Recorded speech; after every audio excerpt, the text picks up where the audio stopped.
Welcome to day 4, Black Student Success Week, the Black Hour. Thank you for being with us this week. Thank you for tuning in and believing in the advocacy of Black Student Success Week. We truly, truly appreciate you. Thank you. Yesterday's insightful dialogue was all about how we're going to give Black students what they need to fulfill their brilliance. Wednesday's The Black Hour webinar provided information that proves we have to focus on being anchored in the complete transformation of the community college system. We are equity-minded, but the whole institution, all of our campuses, our academic units, our resource allocations, our student services must be centered around the whole student experience. We must begin approaching supporting students as it relates to access, excellence, and success. Yesterday, my big homie from the P-Town told us, yes, we're in a time of talking about equity, but not many of us are in a time of doing something about it. However, thankful, Black Student Success Week has sponsors who believe in putting their money where their mouth is. Literally, we are able to provide much needed equity gaps with your support for the work that we do this week and throughout the year. So we want to give a big shout out to our sponsors. I want to welcome in my partners in advocacy work, helping to moderate the week. My brother, Dr. Bull, who has been absolutely phenomenal opening each day. And my sister, Katrina Linden, thank you as well for facilitating conversations all throughout the week that's helping us to contextualize what it is that we need to do. Be sure, as you continue the conversations on social media platforms, that you tag us in your posts to promote the week at CA Black Students. No, I'm serious. Right now, take a moment, tweet, post, Facebook, paste the link on LinkedIn, but tag us. We're on YouTube. No, right now, literally, go do it. Go tag us at CA Black Students. Use the hashtag Black Student Success Week, the Black Hour. We don't talk about what we're doing, nobody else will. For 3 days now, I've come on here and told you we're giving 50 winners each day, $20 Uber Eats card just for registering for the Black Hour webinars. With shouts out to Angie Wagner, Jesus Romero Jr., Pamela Jenkins, Peter Morse, Vanessa Peloton, just to name a few of our winners this week. Enjoy and eat up. Oh, and listen, if any of today's winners wants to Uber Eats me a veggie plate, that'll be great too.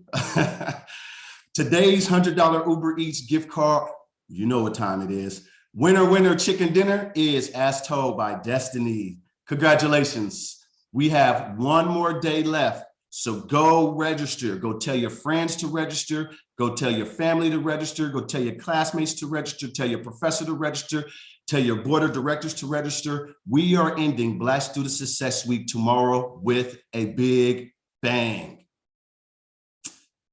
Now, today's agenda. Today, we are going to be featuring Senator Bradford, the chair of the California Legislative Black Caucus.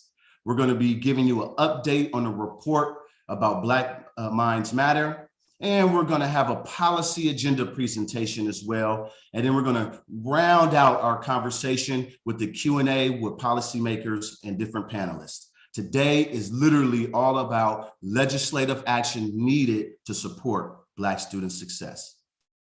With us today to start our Black Hour webinar is Senator Bradford. Senator Bradford brings a lifetime of experience to the California State Senate. In over 2 decades of public service, the first African-American to be elected to Gardena City Council member, then as a state assembly member, and now as a state senator, Bradford has proven himself to be unwavering citizen activist. As a representative to the Senate District 35, Senator Bradford serves on the prestigious Senate Appropriations Committee, Senate Select Committee on the Status of Boys and Men of Color, Public Safety, and many more. Most notably, he serves as the chair of the California Legislative Black Caucus, literally the representative body of the Black and African-American legislators serving in the Senate and Assembly. We are proud to welcome today with us, Senator Bradford. Thank you. Thank you for that introduction and the opportunity to address the Black Student Success Week. It's really a pleasure to be here. I also want to give a shout out to my good friend, Dr. Curry, for always extending this invitation, not only me, but also the Legislative Black Caucus as a whole. On behalf of the Black Caucus, I want to say welcome and talk to you about some of the priorities that the Legislative Black Caucus is taking on this year, from improving student outcomes. Yesterday, we had a tremendous rally at the steps of the Capitol for a piece of legislation that my colleague from the Assembly is authoring, Assemblymember Akila Weber, who's the author of AB 2774, which makes sure that resources are provided on an equal level to African-American students. We knew prior to the pandemic, but since the pandemic, the number of African-American students who have fallen behind, who no longer read on grade level, do not do math on grade level. So we want to make sure that those resources through local control funding is directed to those students. So when they get to community college and our universities, they're not required to repeat many of the courses that they had already taken through K through 12. So that's a major piece of legislation. It's a major hurdle in making sure that those resources are directed to the communities of color, which are impacted on a daily basis. One of the bills that I introduced this year is SB 1273, which also eliminates the requirement, I should say, for school administrators to necessarily report small, let's say misbehavior in school, nothing of a violent nature, but many times we've seen where African-American students who act out under the term of willful defiance, and that could be something simple as not bringing your homework to school or not having a pen and paper ready for your assignment, and we're sent to the principal's office, and many times have law enforcement called. We've seen examples over the last few months of kindergartens, African-American 5-year-old who was put in handcuffs. And I think 2 weeks ago, an African-American young lady, 8 years old, put in handcuffs. So this measure will make sure that teachers have the discretion to not necessarily automatically be required to call law enforcement to interact for minor interactions on school. Decades, excuse me, my phone is ringing. Decades of research have shown that long-term harm has affected African Americans when we have just minimal contact with law enforcement, and it leads to that school, the prison pipeline that we're all trying to eradicate. And it also has had tremendous impacts on a student graduation rate. So this measure will simply, like I say, provide the discretion for school administrators to not necessarily have to call law enforcement initially if they have a student who's acting out, and won't be a penalty for failing to report incidents and any other kind of physical threats. SB 1273 eliminates, the law that makes it mandatory, as I said, for willful disturbance at a public school or public school meeting to necessarily be reported immediately. The law has been used to criminalize the behavior of Black students more so than any other group.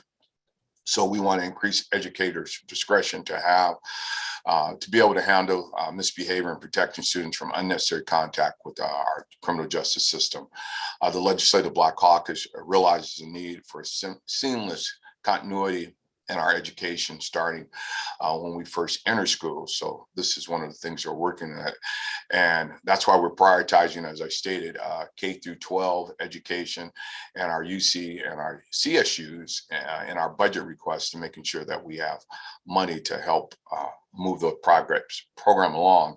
And AB 2774 is asking for the governor to allocate $400 million to these low performing schools, which we find for the most part, are in communities of color. So that's one of the major steps that we're working on this year. Also, AB 2494, which is recognizing the toll that COVID took on our school children, and AB 2498 establishes a 3-year pilot project to provide grants to local education agencies to create and offer full-day culturally relevant summer school literacy and learning loss mitigation programs. And our UCs and CSUs academic outreach and retention programs provide a range of targeted information and academic support that are helping to close the education gap, again, for students of color. The Legislative Black Caucus is seeking funding again to support both of these measures in this year's budget. We're also looking for $10 million one-time funding and $5 million annually, $5 million annually to support the operations of the only organized research unit and leading hub research and policy on the conditions, I should say, of Black life through the Ralph Bunche Center at UCLA. And we're also looking for $102 million to support initiatives in our California State University at Dominguez Hills, my alma mater, to make sure that we bring that campus up to standards to match many of the other CSUs in the state of California. And also through AB 2598, this would require our California Department of Education to develop standard models to implement restorative justice practices on our school campuses. And as stated in my introduction, I chair the Select Committee on Boys and Men of Color, and we understand, again, that they face unprecedented barriers, both in education and housing and jobs. And so we want to do what we can to alleviate some of those barriers. And statistically, again, many of them fall behind in health issues, education, employment. Yet we lead when it comes to our encounters, again, with law enforcement and incarceration. We want to eradicate those numbers. According to the National Center of Education Statistics, only 36% of Black male students completed a bachelor's degree within 6 years compared to their white students that graduate at a rate of 63% within the same time frame. We should all want to change that. So we're working collectively as a caucus, as I stated, and we look forward to working with students such as yourselves on these respective campuses to make sure that we achieve those goals. And as stated, I chair the Select Committee of Boys and Men of Color, not only now in Senate, but also when I was in the Assembly, and it led to me going to the White House, meeting with President Obama when he launched My Brother's Keepers, because we helped set the foundation and the framework for our Brother's Keepers. So we're excited to continue with that work and work in that vein. And again, we're going to continue to work with not only our Legislative Black Caucus, but the Latino and Asian Pacific Islander caucus as well, to address some of these wrongs that continue to impact our communities far more than anyone else. So there's plenty of work to be done. I can continue on, but I'm going to stop there. And if there's any questions, I'd be more than happy to answer them. But again, our priorities are, again, to always enhance the lives of young African Americans through improved education system, making sure we address, again, this homeless issue that impacts African Americans. We make up less than 10% of the state's population, but we're 50% of the homeless. We all should be concerned about that and want to do what we can to try to address that. So I will stop there. And if there's any other questions, I'll be more than happy to answer them. Thank you for this opportunity to participate today. Senator Bradford, thank you so much for those powerful remarks. We are truly excited and enthusiastic to watch what the Black Caucus has in store for continuing supporting Black student success. Next, I am really proud to introduce a brother who grew up in the Imperial Valley, however, now resides where I'm from, just a small little town called Oakland, California. A leader in education policy and research, Dr. Nellum mentors young Black and Latinx students through programs like Berkeley Community Scholars. He was a founding co-chair of the California Higher Education Equity Coalition an appointee to the Cradle to Career Advisory Group, and a member of the Student-Centered Funding Formula Oversight Committee. As an executive director of Education Trust West, now serving, however, in the greatest role of his lifetime, a father to a beautiful baby girl, I am proud to introduce Dr. Christopher Nelson. Thank you. I am excited to be here. Hopefully all this tech is working. So yeah, really excited to be here. As you can see, my task for today is to talk with you about a report that the Education Trust West put out in 2015, but also talk about the amazing movement building that came from that report. So that's what we're gonna focus on today. Before I get any further, just want to thank the organizers, of course, Dr. Curry and Joshua from the Ed Trust West team, who was on the planning committee. So thank you. I appreciate the time to be here and hope that I do you proud. Next slide, please. One of the things that I like to do often, or I do sometimes in my head before moments like this, but it's to call ancestors into the room. And so someone that I think about quite often is Ella Baker. She was an activist, an advocate. We all know her role in SNCC back in the 60s. But one of the reasons that she is often in my mind is she reminds me of the power of young Black people. Those young folks in the 60s literally changed the face of the world and led us towards the civil rights movement. So I'm calling Ella Baker in the room with me today, and hope that you all will think about an ancestor as well. So on the next slide is, I'm going to try to move us through three sort of where we were with Black Lives Matter, where we are today, and where I think we can go in the future. So where we were in 2015 when Black Lives Matter was published, and you can see on the next slide, I'll have a website to it, but I'm sorry, back one slide. So where we were, Black Lives Matter was a report. It also was a tool. It included a bunch of data and charts that advocates used all over the state, and we'll get into that in a second. It also included a policy timeline, because we know that, as you know, Ella Baker's quote on the previous slide said, we really can't talk about where we're headed if we're not really sure about where we've come from. So that policy timeline, it lays out some policies that affected young Black people or Black people in California over time. There's also a directory of promising practices. One of the things we wanted to do was uplift programs that we know work. So programs like Umoja, the California Acceleration Project, and others. And so that was also a part of Black Lives Matter. And then there were a number of policy recommendations, a number of which have become reality since then, and some that we still have some work to do. So that's where we were. And I think one of the things that, when I think about Black Lives Matter, yes, it was all of these things on the slide, but it also became something that was much more than a report. It became something that actually in many spaces and places didn't have anything to do with Ed Trust West, which I think was a beautiful thing. It led to an impactful movement, and there were pockets across the state of folks who were using the Black Lives Matter brand, the report, to do work in their communities. And so the theme today is courageous leadership, and I think that's important.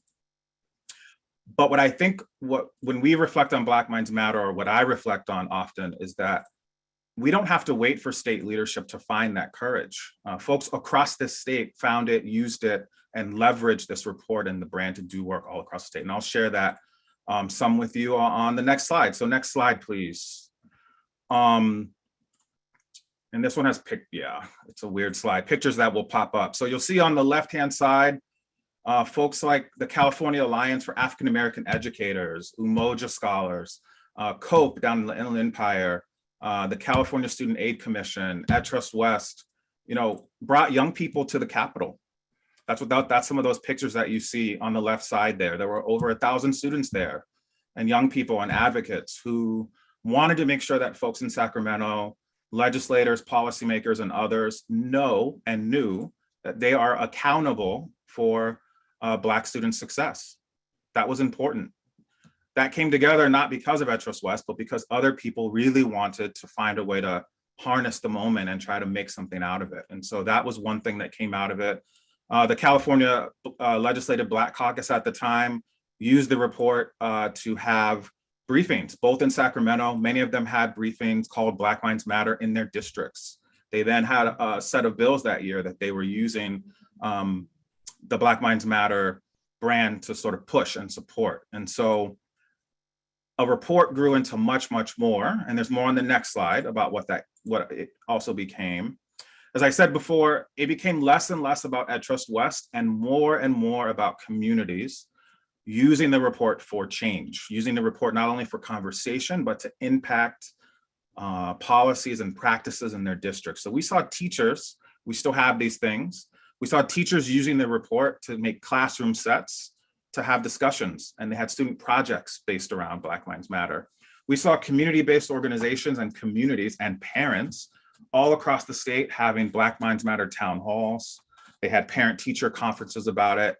Teachers had Black Lives Matter conferences where they not only got together, but strategized. District leaders and professional organizations used it in their own action planning. There was Dr. Luke Wood's course at San Diego State. There was another course that was called Black Lives Matter. Folks all over the country even were using Black Lives Matter to have critical conversations about what needed to happen.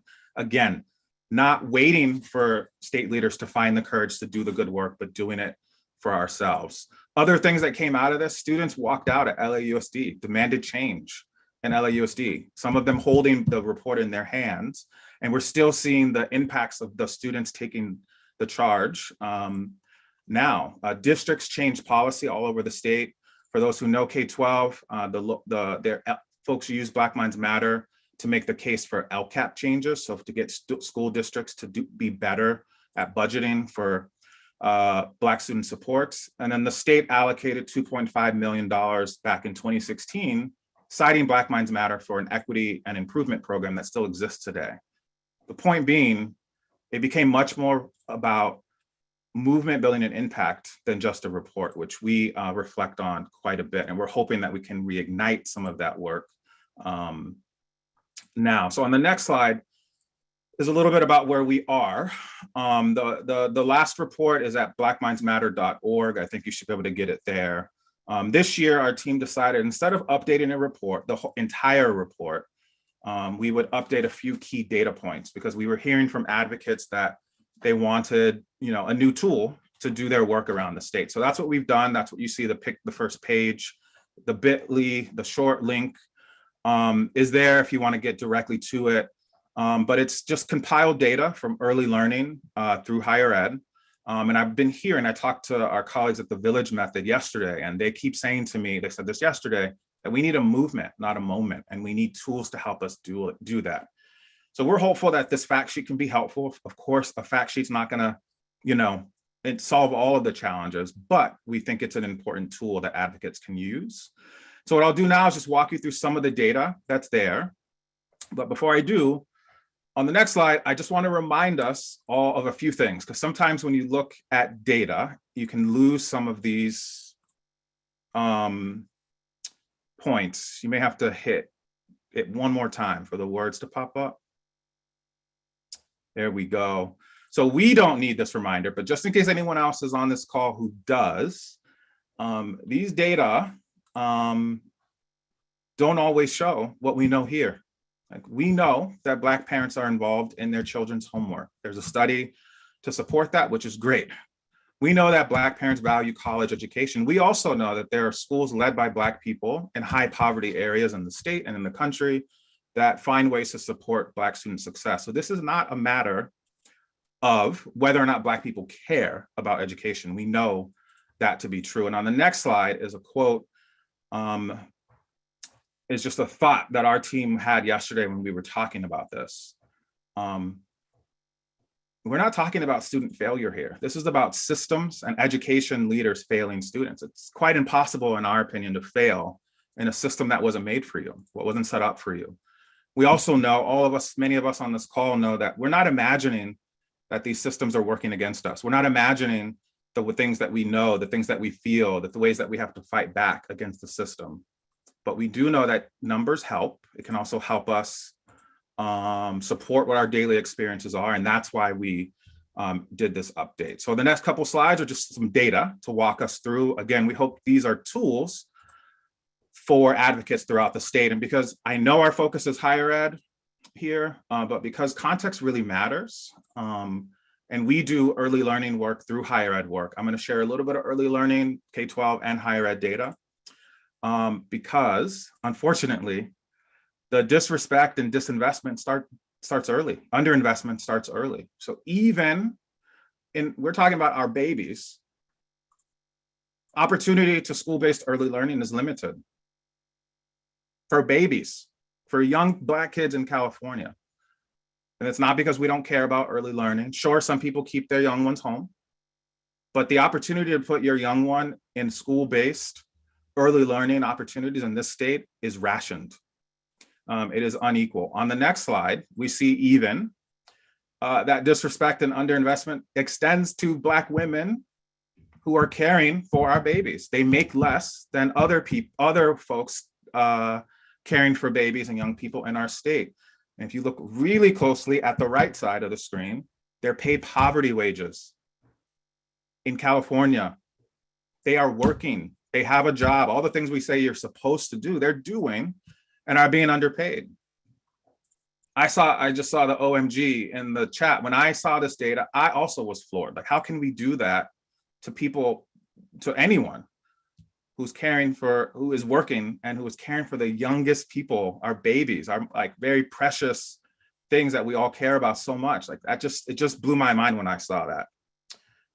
On the next slide, I think folks have seen this a lot recently, but the data, this extends to teachers.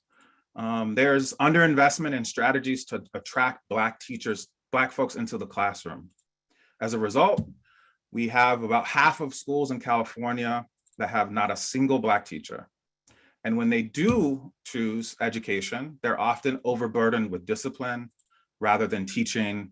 And this is important because we know for Black students, and actually all students, and that I want to underscore, for all students, having a single Black teacher helps your success over time. There's something about having a Black educator that is unique, that is special, not only for Black kids, but for all kids. I think folks, pre-Reconstruction era would tell you this, because I think if you know about Black schooling before Reconstruction, this was true then, and it seems to be true now. The next slide, again, just another data point. K through 12 school climates are often unwelcoming and exclusionary. This slide is a representation of young people responding to a survey. And a very small percentage of them feel happy, connected, and supported at their school. There's something systematic going on in schools that is making our young people not feel connected to schools. The next slide is about college prep coursework. I used this word earlier, but it's true. The image on the bottom of this screen is what we all hear about, that not enough Black students complete A through G, the college prep curriculum. I think the number is somewhere in the 40%, 43%. But the pretty wordy thing at the top actually gives you more detail. It's not because our kids don't care. It's not because they can't do it. It's because in some schools, the A through G sequence, if you want to go to a four-year college, isn't offered. It's not a requirement. Some schools don't even offer the entire sequence. So how can you even complete it if it's not available to you?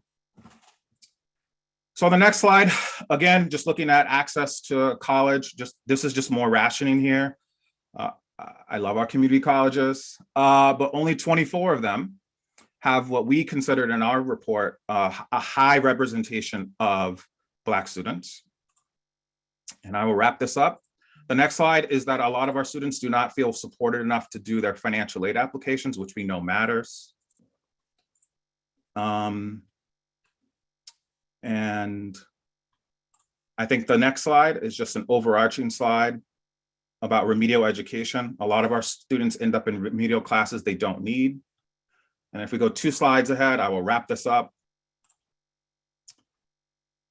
So things we can do. Some really basic things I think we can do. Force conversations about Black students, about racism, and about remedies. I don't know how many times I've been in a room where you start a sentence with well, Black students need, and the response you get is, well, students of color need, I think force people back to having a conversation about Black students. You can use Black Minds Matter in your communities. You can also advocate for policy change, which I know you're going to hear a lot about in a second. And if we can go one slide back for just 1 second, I think this moment is really important because, as you can see here, there are politicians, foundations, education leaders that are all talking about Black people right now and want to say the right things, but we need to force them to do more. And then if you go back forward 2 slides ahead, I'm so sorry. People always say, what about Prop 209? I will say that Prop 209 does not stop us from having conversations. It does not actually, I would argue, even stop the legislature from targeting policy to racial and ethnic groups. They did it last year. You don't have to look that far. You can find what they did. And then the last slide, because I think I went over time, is just my contact info. I'm happy to be in touch with you and be a support, and I hope this was helpful. Absolutely, absolutely. Thank you so much, Dr. Christopher Nellum. And y'all must follow this brother on Twitter, on the social media platforms, very engaging. Always important to have representation at these levels. Thank you so much for that. Next person we have up today is a colleague of mine and a great social media friend as well, David O'Brien, who serves as the Vice Chancellor for Governmental Relations for the California Community Colleges at the Chancellor's Office.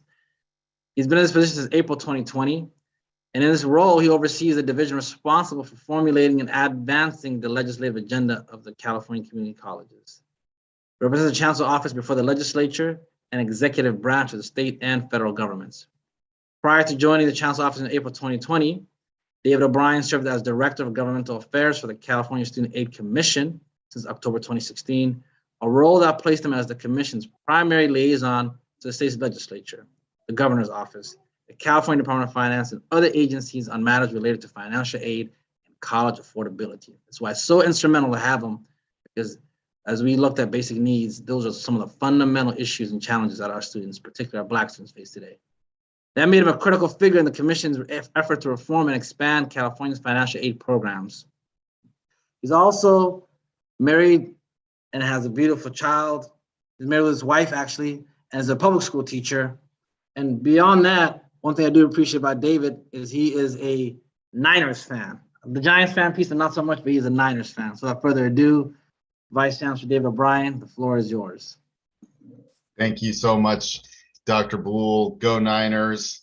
Still not over that NFC Championship game last year, but I'm sure Dr. Curry will have plenty of opportunities to tease me for it. Good afternoon. It's a real pleasure to be here. Real pleasure to work for the Chancellor's Office and to be a part of this incredible week, Black Student Success Week 2022. I know my colleagues, I speak on behalf of all my colleagues at the Chancellor's Office when we say that we appreciate all of you for all your dedication and work and the leadership of this team that's put this together. Today is our advocacy day, so I want to thank everybody who's participated already and will continue to participate this afternoon in advocacy meetings with legislators. I'm just going to spend a few minutes highlighting some of the key policy priorities that this group has come up with that will advance equity in Black student success.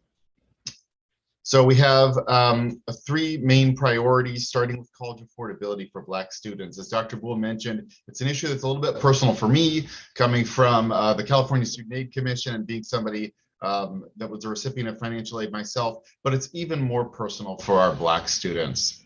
We have a program in California, the Cal Grant program, that is both one of the most generous and progressive financial aid programs in the country, and also deeply inequitable, particularly for community college students, particularly for low-income students and students of color. So we're supporting and really hope that this is the year when we can pass the Cal Grant Equity Framework.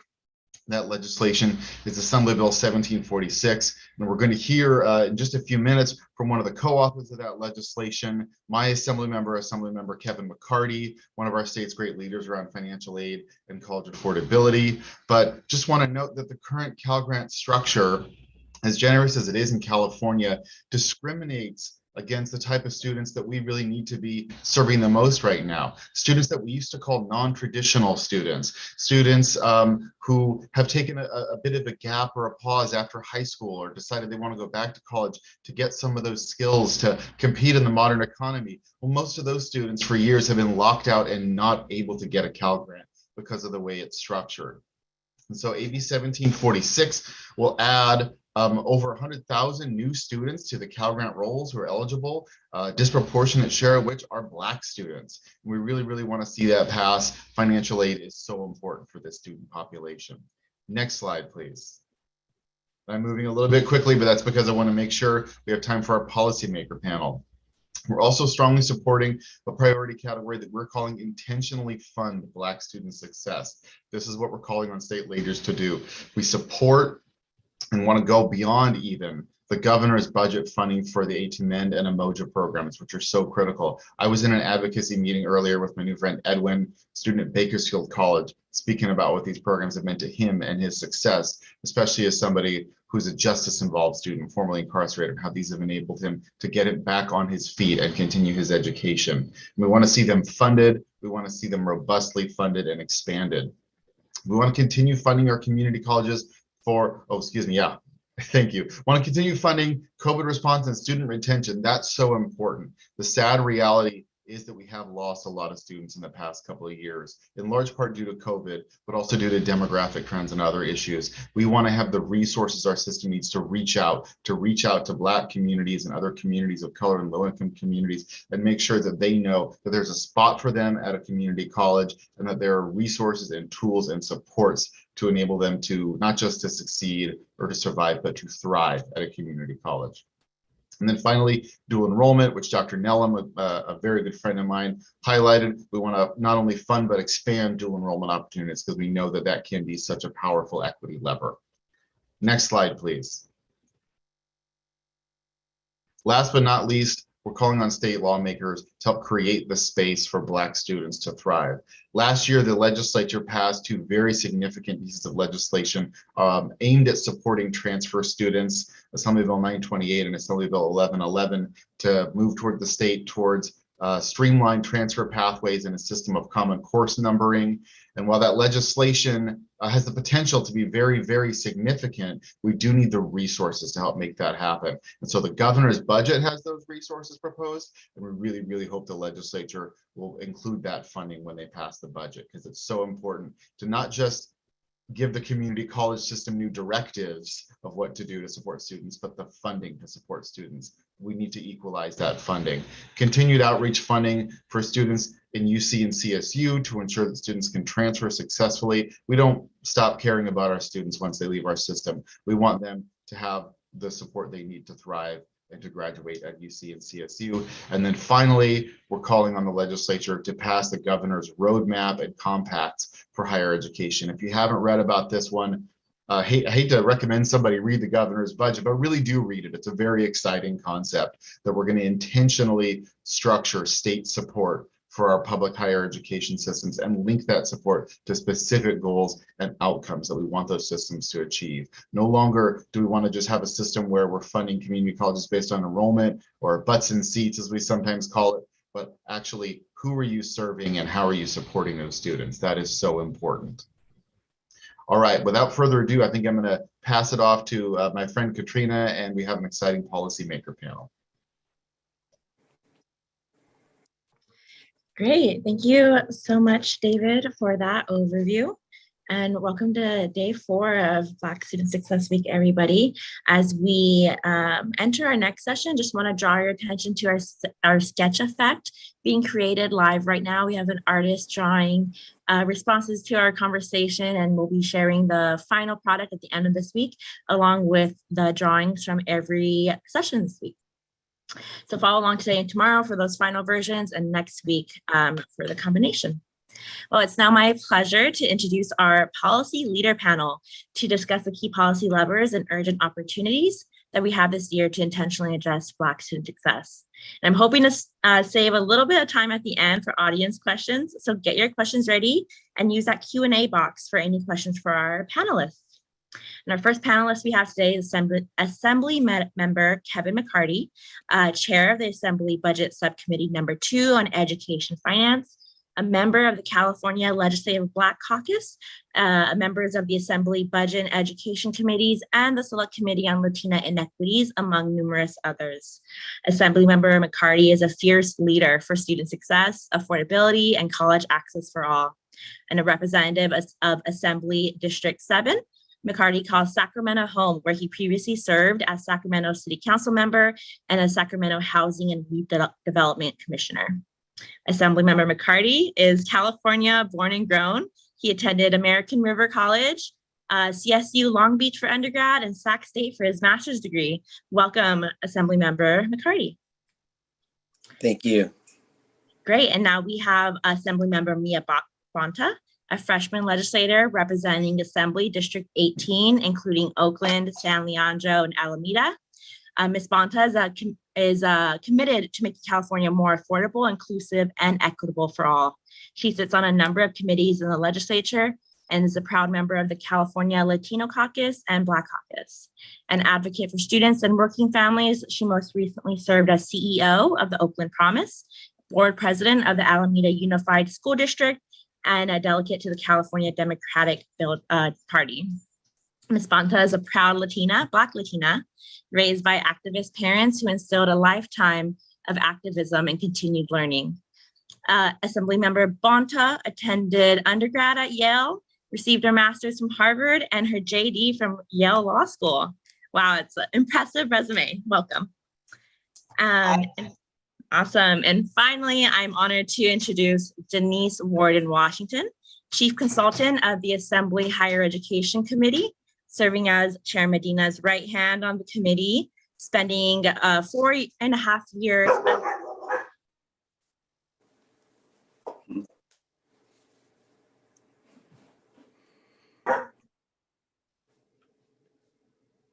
All right, apologies, mailman's here. 4.5 years as principal consultant at the Committee of Higher Education, and the last 5 years as chief consultant of the committee.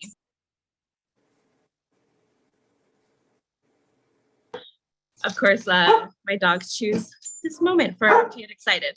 Welcome, Denise. And I'm just going to launch us into the first question while they get calmed down over here. This is for both Assemblymember McCarty and Assemblymember Bonta. You both represent immensely diverse districts in both Sacramento and Oakland. As members deeply rooted in your community and their needs, what are the most pressing issues for your district in expanding Black student success and access in our colleges and universities? And what immediate policy levers do you see meeting these needs?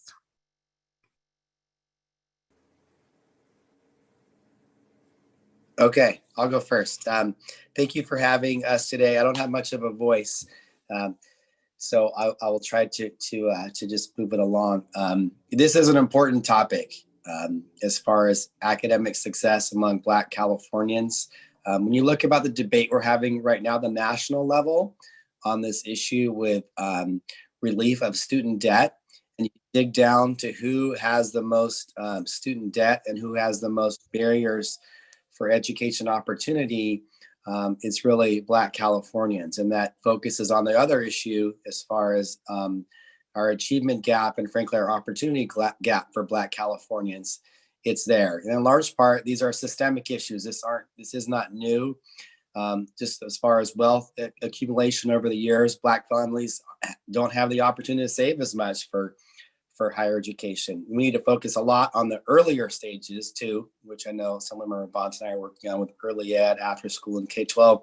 But in higher ed, it's so key that we have adequate financial aid. That's why Mr. Medina and I, for the last 3 or 4 years, have been pushing this Cal Grant reform, really to make college debt-free in California. That's our goal, is to, the average student graduates from CSU now with about $20,000 in debt, and that's the average. So I would say average African-American student who doesn't have a lot of wealth in their background, probably 50% more than that, 30 grand or and above.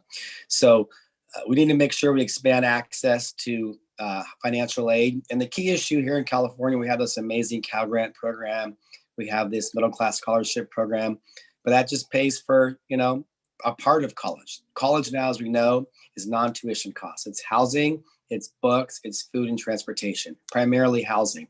So what we're trying to do is make sure that people don't slip through the cracks as far as the Cal Grant, but also we fund non-tuition aid as well. So we started that last year with an amazing $1 billion investment for financial aid reform. We're back at it again this year with our budget push as well as our legislation.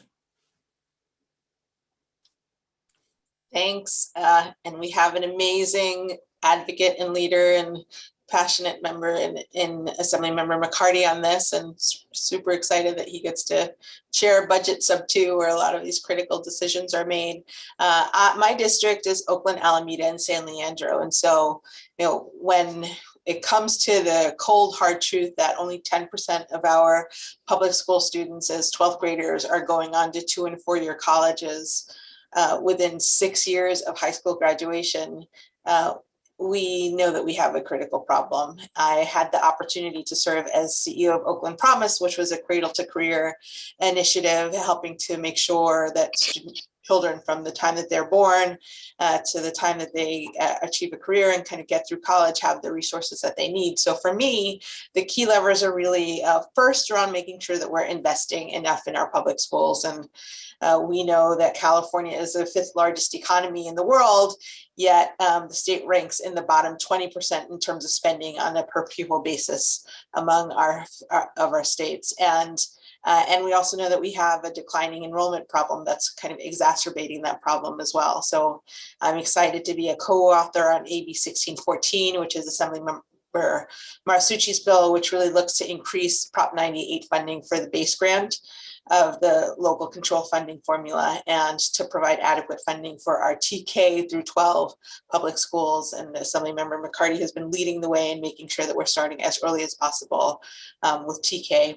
And I also believe that we should be starting even earlier with that. So that's one for me. I think a second key need is making sure that we are focusing on affordability. I heard a little bit of Dr. Nellam's presentation and Mr. O'Brien's as well, and being able to outline some of the key critical factors that we have to try to decrease the financial burden that students have.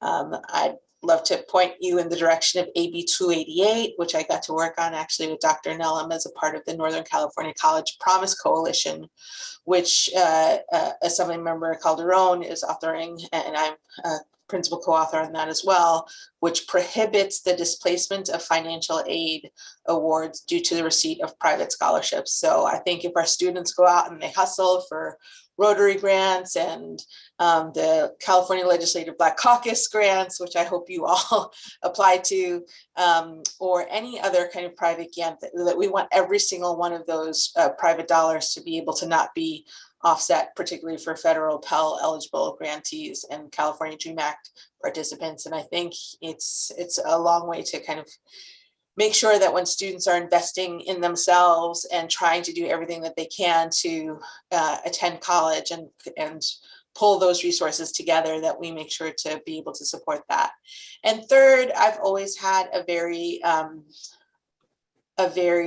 acute focus on making sure that we're treating every student and looking at every student's needs holistically. And for me, making sure that we're providing wraparound services wherever you are along your educational continuum, that you have that kind of support. And education is about making sure that you have the adequate housing, that you have food on the table, that you have a healthy start, and that you're able to really be able to combat all of the issues that come with when you experience poverty. And so I'm really looking forward to the potential passage and kind of moving along in committee and a bill that I move forward this year called the It Takes a Village Act, which really doubles down on this idea that when you organize yourself around children, and when communities organize themselves around children in a place-based way, and really thinking about meeting every single developmental stage that children are in,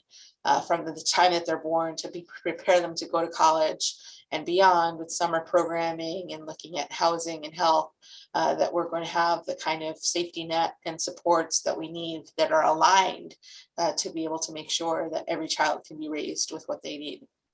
And I think if we organize ourselves as a Black community in particular, in that way, that we have a chance in making sure that every single child, particularly every single Black child, is going to be successful in the state of California.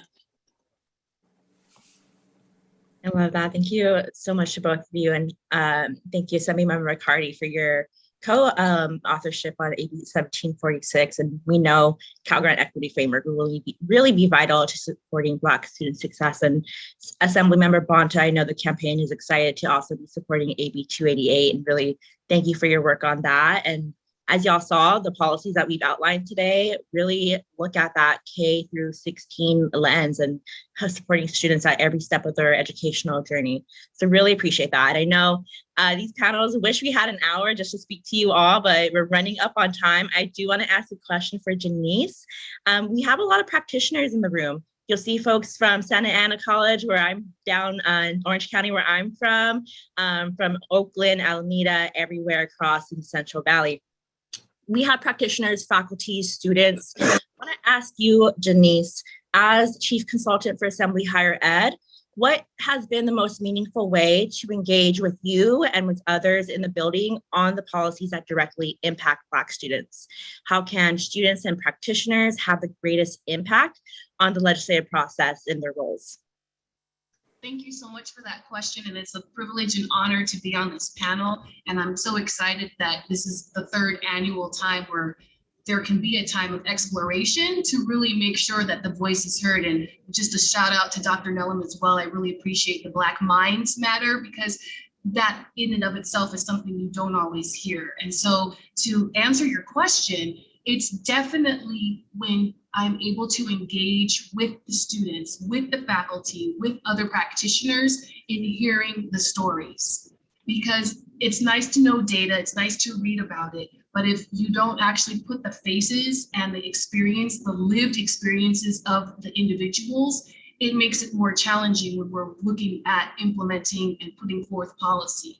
So when there are opportunities to really engage, hear the stories, have that thoughtful dialogue back and forth, it makes a difference, because every person has a lived experience. And certainly as we're talking about the Black experience, we know that there's so many stories. I've met with so many students that, you know, it took them longer to complete because they didn't have the additional resources that they needed. And that's why I am glad that we're seeing so much more on the budgetary side, putting forth movement to help, as Assemblymember Bonta said as well, those wraparound services. It's not so much that we're saying, oh, you need your handhelds to get through it. It's saying that you came maybe not from an experience where someone else could help you and your family, and now we support you. We understand that you want to earn this degree, and we're here to help you go through the process. So with A2Mend and Emoja, all of those different programs, and even the fact that representation matters. So when I'm able to meet with faculty and students who look like me, and I can hear their stories, it also makes a difference and puts it in perspective.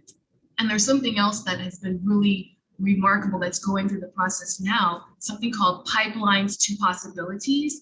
And it's really looking at a way where from maybe even middle school all the way up, because early grades make that difference, that we can actually help students, Black students, realize a career in education is something that is warranted and needed, and it will help them go through that process where they realize early on they can be a high school English teacher, they can be a calculus 2 professor, they can be an anthropology professor, and that also makes a difference. So that when students go through their educational experiences, they see people in the classroom that look like them.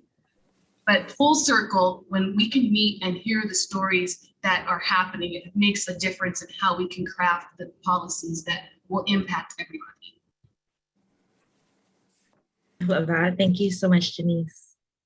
Okay, so in our last couple minutes, I'm going to take a question from the chat, or a couple questions. We heard from Dr. Nellum, who really spoke on the need for racial equity in policymaking, recognizing we are severely limited by Prop 209 and the ban on affirmative action. I want to hear from you all. What kind of effort do you feel is needed to overcome the resistance in efforts such as ACA 5 and the repeal of the ban on affirmative action? How do we, and if not that, how do we, in light of the barriers that we face, find a workaround for including racial equity and closing racial equity gaps through state policy? You go first, Assembly Member.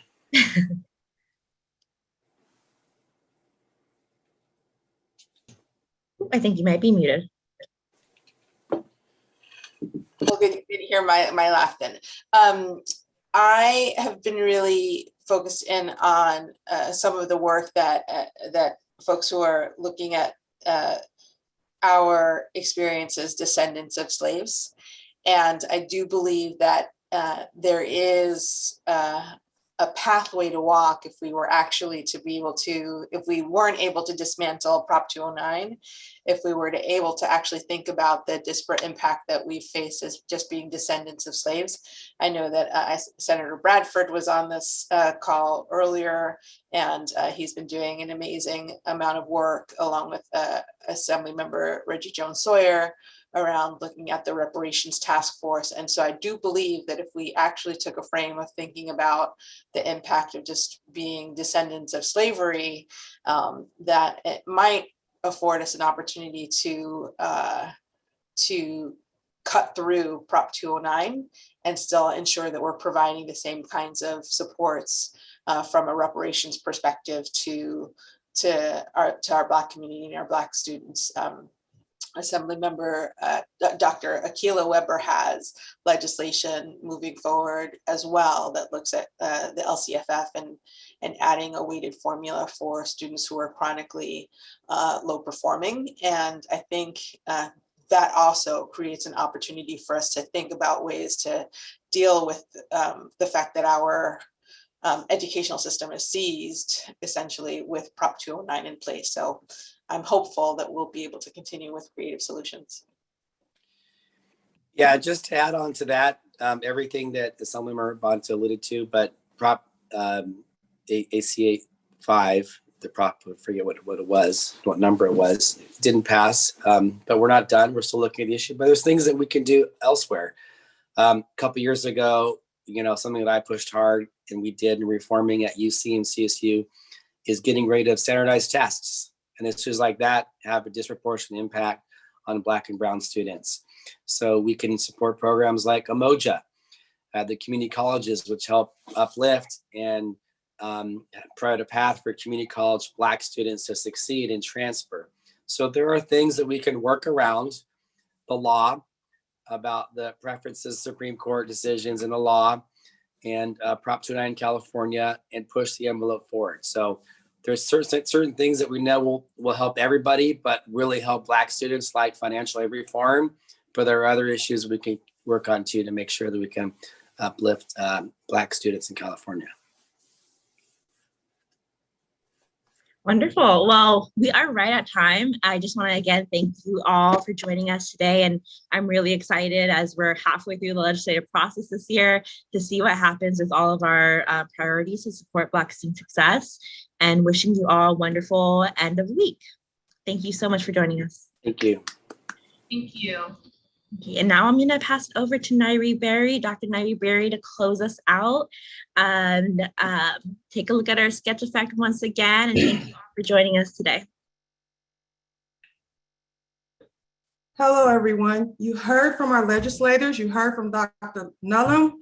It's time for us to call for action, right? We've heard it all, right? We know that it's possible. For too long, they like our rhythm, but not our blues. Well, it's time for us as a young people say to put pressure on them. We're going to apply the pressure and give them our blues. We're going to demand the respect that we need. We're going to demand that we want Black student success.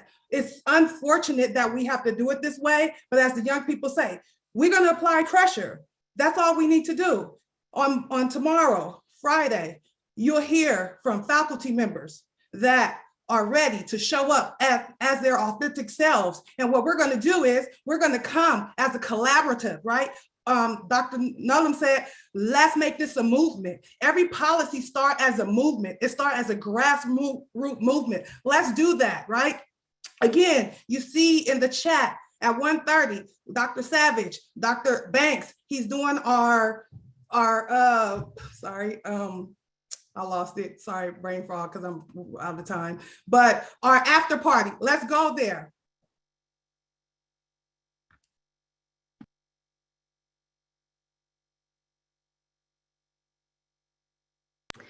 Thank you so much, Dr. Berry, and thank you everybody for joining us today. As she mentioned, join us at the after party to continue this conversation, and have a wonderful day. Oh, and thank you to our planning group. And join us tomorrow for our final webinar of Black Student Success Week, using radical action and showing up as your authentic self.